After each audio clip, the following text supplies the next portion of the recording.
दोस्तों आप सभी का स्वागत है ऑटोडेस्क डॉक्स के इस कोर्स में। इस वीडियो में हम लोग देखेंगे कि हम लोग कैसे फ़ोल्डर्स के ऊपर नेमिंग स्टैंडर्ड को अप्लाई कर सकते हैं। पिछले वीडियो में हम लोगों ने देखा कि हम लोग कैसे नेमिंग स्टैंडर्ड को क्रिएट कर सकते हैं। अभी आप देख पा रहे हैं मेरी स्क्रीन पे हम लोग नेमिंग स्टैंडर्ड सेक्शन पे हैं। यहाँ पे आपको 2 नेमिंग स्टैंडर्ड विज़िबल हो रहा है। सो चलिए देखते हैं हम लोग कैसे इसको कोई भी फ़ोल्डर्स के ऊपर अप्लाई कर पाते हैं। आप नेमिंग स्टैंडर्ड का जो डिटेल टेबल है उस पे आप देख पा रहे हो लास्ट जो कॉलम है अप्लाइड टू फोल्डर्स कॉलम। इस पे आपको एक ऑप्शन दिख रहा है सिलेक्ट फोल्डर्स। सो हम लोग सिलेक्ट फोल्डर्स के ऊपर क्लिक करेंगे। क्लिक करने पर अब हम लोगों के पास पॉपअप डायलॉग बॉक्स ओपन होगा जहां पर आपको पूरा फोल्डर ट्री दिखेगा। अभी ये फ़ोल्डर ट्री पे आपको चूज़ करना है कि आप कौन से फ़ोल्डर पे नेमिंग स्टैंडर्ड अप्लाई करना चाहते हैं। सो फॉर एग्ज़ाम्पल मैं अगर सॉफ्ट ड्राइंग फ़ोल्डर्स जो भी है यहाँ पर, इस पे नेमिंग स्टैंडर्ड अप्लाई करना चाहता हूँ, तो इसका जो चेक बॉक्स है उस पे मैं टिक करूँगा एंड सेव बटन पे क्लिक करूँगा।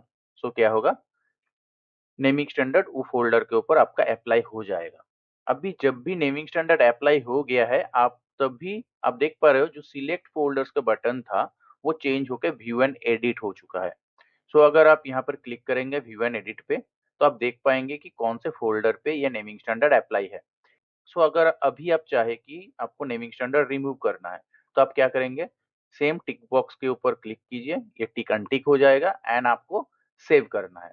आप सेव करेंगे तो ये वो फोल्डर से नेमिंग स्टैंडर्ड आपका रिमूव हो जाएगा। सो बेसिकली कोई भी नेमिंग स्टैंडर्ड अगर कोई भी एक फ़ोल्डर के ऊपर एप्लीकेबल है तो आपको यहाँ पर व्यू एंड एडिट मिलेगा। अगर यहाँ पर आपको सिलेक्ट फ़ोल्डर्स दिख रहे हैं, दैट मीन्स ये नेमिंग स्टैंडर्ड प्रोजेक्ट में कोई भी फ़ोल्डर्स के ऊपर एप्लीकेबल नहीं है।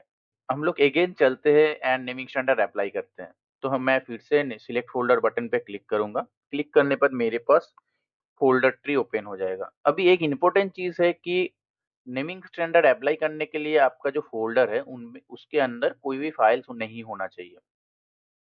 अगर कोई भी फ़ाइल वो फ़ोल्डर में है, जो फ़ोल्डर में आप नेमिंग स्टैंडर्ड अप्लाई करना चाहते हो, तो ये नेमिंग स्टैंडर्ड अप्लाई नहीं होगा। सो बेसिकली आपके पास एक एरर आएगा, जैसे मुझे पता है कि ये जो फ़ोल्डर है इस या इसके सब फ़ोल्डर के अंदर फ़ाइल्स अपलोडेड है। सो अगर मैं चाहूँ इसके ऊपर नेमिंग स्टैंडर्ड अप्लाई करने के लिए, तो देखिए ये होने नहीं देगा। यहाँ पर एक एरर पॉपअप आ रहा है। सो मुझे क्या करना होगा, पहले वो फाइल्स मुझे फ़ोल्डर्स के अंदर से मूव करके दूसरे फ़ोल्डर में रखना होगा। देन हम लोग क्या करेंगे, नेमिंग स्टैंडर्ड को अप्लाई करेंगे, तब ये अप्लाई होगा एंड उसके बाद जो फ़ोल्डर्स को हम लोगों ने दूसरे फ़ोल्डर में मूव किया था, उसको आप फिर से ये फ़ोल्डर पे ला सकते हो एंड आप अगेन ये फ़ोल्डर में आपको मूव करने के लिए आपको फाइल्स का जो नेम है वो as per the naming standard होना चाहिए। अब ये चलिए देखते हैं हम लोग अ, एक ऐसे फ़ोल्डर में नेमिंग स्टैंडर्ड अप्लाई करते हैं जहाँ पर आपका सब फ़ोल्डर अवेलेबल है। सो उसके लिए मैं ये फ़ोल्डर सिलेक्ट कर रहा हूँ, फ़ोल्डर्स का टिक बॉक्स पे मैं क्लिक करा, तो आप देख पा रहे हो बाय डिफ़ॉल्ट उसका जो सब फ़ोल्डर्स है वो भी सिलेक्ट हो चुका है। अभी अगर मैं ये फ़ोल्डर्स पे नेमिंग स्टैंडर्ड अप्लाई कर दूँ, तो क्या होगा? हम लोगों का फ़ोल्डर्स एंड सब फ़ोल्डर्स दोनों पे ही नेमिंग स्टैंडर्ड एप्लीकेबल हो जाएगा। अभी 2 वे है जिसके थ्रू आप नेमिंग स्टैंडर्ड को फ़ोल्डर्स के ऊपर अप्लाई कर सकते हैं। एक है आपका नेमिंग स्टैंडर्ड सेटिंग से, दूसरा फ़ोल्डर ऑप्शन से भी आप नेमिंग स्टैंडर्ड को एनफोर्स कर सकते हैं। चलिए वो देखते हैं। उसके लिए हम लोग कहाँ जाएँगे? हम लोग फाइल सब मॉड्यूल में जाएँगे।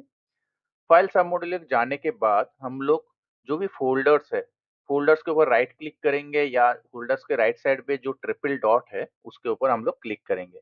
तो आपके पास जो फ़ोल्डर ऑप्शन मिलेगा उसके सबसे लास्ट में आपको मोर दिख रहा है। ये मोर ऑप्शन पे जाने के बाद आपको एक यहाँ पर नेमिंग स्टैंडर्ड का ऑप्शन मिलेगा। जैसे कि आप देख पा रहे हो मेरा ये जो फ़ोल्डर है इसके ऊपर नेमिंग स्टैंडर्ड अप्लाई है, इसीलिए फ़ोल्डर्स के नीचे ये सिंबल दिख रहा है एंड आप वो सिंबल के ऊपर कर्सर रखोगे तो आपको ये इन्फॉर्मेशन मिलेगा कि कौन-सा नेमिंग स्टैंडर्ड ये फ़ोल्डर्स के ऊपर एप्लीकेबल है। अभी अगर चाहूँ मैं ये फ़ोल्डर्स में से नेमिंग स्टैंडर्ड को रिमूव करने का, तो मैं क्या कर सकता हूँ, रिमूव नेमिंग स्टैंडर्ड ऑप्शन पे मैं क्लिक करूँगा। क्लिक करने पर मुझे एक पॉपअप बॉक्स आया जिसमें पूछा जाएगा कि मैं ये ओनली ये फ़ोल्डर से रिमूव करना चाहता हूँ या इसका जो सब फ़ोल्डर्स है उससे भी रिमूव करना चाहता हूँ। सो फॉर नाउ मैं फ़ोल्डर एंड सब फ़ोल्डर दोनों में से रिमूव करना चाहता हूँ। अभी देखिए, जो फ़ोल्डर्स है, फ़ोल्डर से भी नेमिंग स्टैंडर्ड का आइकॉन हट चुका है एंड सब फ़ोल्डर्स में भी नहीं है। अभी अगर मैं फिर से इसके ऊपर अप्लाई करना चाहता हूँ तो मुझे क्या करना होगा? मुझे ट्रिपल डॉट में क्लिक करना है, उसके बाद मोर बटन पे क्लिक करना है एंड अप्लाई नेमिंग स्टैंडर्ड। अभी जब आप अप्लाई नेमिंग स्टैंडर्ड करेंगे, सिमिलर वे में आपके पास एक डायलॉग बॉक्स ओपन होगा जिसमें आपको पूछा जाएगा कि आप ओनली ये फ़ोल्डर पे अप्लाई करना चाहते हैं और ये फ़ोल्डर एंड इसके सब फ़ोल्डर में भी अप्लाई करना चाहते हैं।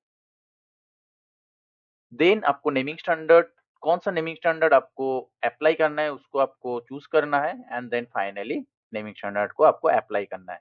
तो देखिए, ये नेमिंग स्टैंडर्ड जो फ़ोल्डर हम लोगों ने सिलेक्ट किया, उस पे अप्लाई हो चुका है।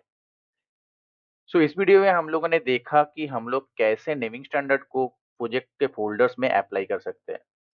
इस वीडियो के लिए इतना ही, मिलते हैं नेक्स्ट वीडियो